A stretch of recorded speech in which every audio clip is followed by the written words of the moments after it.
चलो एक क्वेश्चन दिया हुआ है, फाइंड द रेशो। ये आपका कोऑर्डिनेट ज्योमेट्री का है। फाइंड द रेशो, जिसमें पॉइंट है बेटा, अब मत बोलो, ठीक है। डिवाइड द लाइन सेगमेंट, एक लाइन सेगमेंट को डिवाइड करेगा, ये इसके पॉइंट है। अगर मैं मानू ये आपकी लाइन सेगमेंट है, इसके दो पॉइंट दिए हुए हैं 1 and 2 और 2 and 3, और यहाँ एक लाइन डिवाइड हो रही है 8/5 और y में, और हमें रेशो निकालनी है। आप देखेंगे ये वाला सेक्शन मेथड वाला है जहां पे हमें रेशो गिवन होती है कि किसी लाइन सेगमेंट को रेशो में डिवाइड कर रहे हैं, और उससे फिर हम ना ये फॉर्मूला लगाते थे, x is equal to m2x1 plus m1x2 upon में m1 प्लस m2, और y हम निकालते थे m2y1 प्लस m1y2 अपॉन में m1 प्लस m2। यही फॉर्मूला लगाते थे ना हम लोग। डिफरेंस होता है क्या? हैं? थोड़ा सा पॉज करो। अच्छा हाँ, वाई। ठीक है, एक मिनट मेरे कॉल आ रहा है। ये वाला फॉर्मूला है हमारा। अब हमारे यहाँ पे रेशो गिवन है ही नहीं, तो हम रेशो में क्या लगाएंगे? k/1। बिल्कुल सही, हमने मान लिया k/1, ये m1 या m2। आवाज ना जा दोबारा किसी की।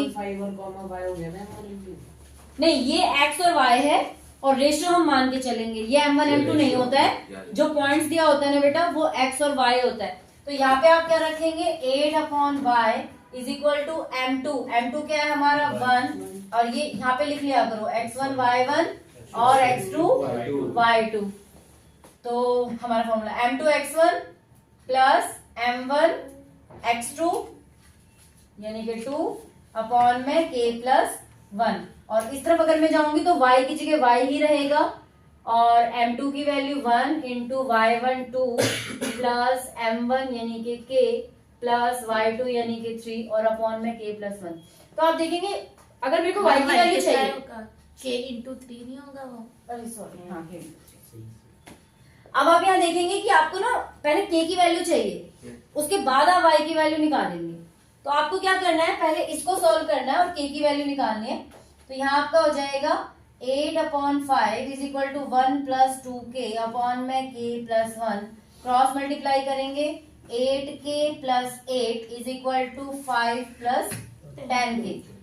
8k को उधर ले आते हैं, 5 को उधर ले आते हैं, तो 8 minus 5 is equal to 10k minus 8k यानी कि 2k, और यहाँ 3 की k की वैल्यू क्या आ जाएगी? 3/2। अब आपको क्या करना है? k की वैल्यू को यहाँ पुट करेंगे। यहाँ तक समझ में नहीं आया? एक बार मैं वापस समझा देती हूँ कि आपको क्वेश्चन में ये देखना पड़ेगा कि हमें गिवन क्या क्या है। रेशो जब भी गिवन होगी वो रेशो m1 और m2 वाली रेशो होती है, ठीक है। अब इस क्वेश्चन में रेशो गिवन नहीं है, तो हमने अपनी तरफ से अज्यूम कर लिया k/1। ये m1 है, ये m2 है, बाकी दो एंड पॉइंट दिए हुए हैं लाइन सेगमेंट के, और एक पॉइंट वो दिया हुआ है जो उस लाइन को डिवाइड कर रहा है, ठीक। हमने ये फॉर्मूला अप्लाई किया। अब हमारे पास सारी वैल्यू हैं, हमने फॉर्मूले में उन सब वैल्यूज को पुट कर दिया। पुट करने के बाद जब सॉल्व किया तो k की वैल्यू क्या आ गई? 3/2। यहां तक समझ में आ गया? अब दूसरे वाले में हमें क्या करना है? y की वैल्यू निकालनी है। तो y की वैल्यू निकालने के लिए हम k की वैल्यू को यहाँ पे पुट कर देंगे, ठीक है। तो y is equal to 2 plus k की वैल्यू है आपकी 3/2 इंटू 3 अपॉन में 3/2 प्लस 1। ऐसे हम ले लेंगे, यहाँ पे ये हो जाएगा 2 प्लस 3 3 जा 9, 9/2, और यहाँ हो जाएगा 3/2 प्लस 1। यहाँ एलसीएम लेंगे तो आएगा 2, 2 2 जा 4 प्लस 9, और यहाँ एलसीएम लेंगे वो भी आएगा 2, 3 प्लस 2। तो आपका क्या आ गया यहाँ पे? 13/2 अपॉन में 5/2। First into fourth, second into 3, तो y is equal to 13 into 2 upon में 2 इंटू 5। 2 से 2 कैंसिल आउट हो गया, हमारा आंसर आ गया 13/5। जब रेशो की बात करेंगे तो आपका रेशो जो है, रेशो यहाँ पे क्या निकला है? k की वैल्यू क्या निकली है? 3/2। तो जब आप लिखेंगे k is equal to 3/2, ratio हमने क्या माना था? k/1, तो 3/2 रेशो 1। तो इधर जा मतलब आप एलसीएम लोगे इसका तो ये आ जाएगा 3/2। इक्विवेलेंट फ्रैक्शन कर लेते हैं ना, तो नीचे का डिनोमिनेटर कट जाता है, ठीक है।